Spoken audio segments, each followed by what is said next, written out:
இல்ல நான் வளர்க்கப்பட்டவன் என்ற உண்மையை தெரிஞ்சும் இல்ல இவர்தான் என்னுடைய வாப்பா அப்படின்னு வாதிட்டார் என்று சொன்னான்.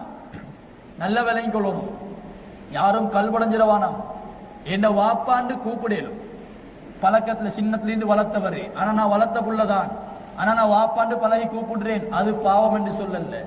அதை யாரும் தவறாக சொல்லி கொடுத்துறாதீங்க, கூப்பிடலும். ஏண்டா இன்றைக்கு சில பேர பிள்ளைகள் உம்மா வாப்பாவை அபு உம்மி இல்ல வேற சரி ஒன்று சொல்லி கூப்பிடுவாங்க. அப்பா உம்மம்மாக்கு இன்றைக்கு நிறைய பிள்ளைகள் எப்படி கூப்பிடுறா உம்மா வாப்பான்னு கூப்பிடுவாங்க. உம்மட வாப்பாக்கு வாப்பாண்டும் உம்மட உம்மாக்கு உம்மாண்டு கூப்பிடுற வழக்கம் வைக்கும். இதெல்லாம் பாவம் அல்ல, வாதிடக்கூடாது.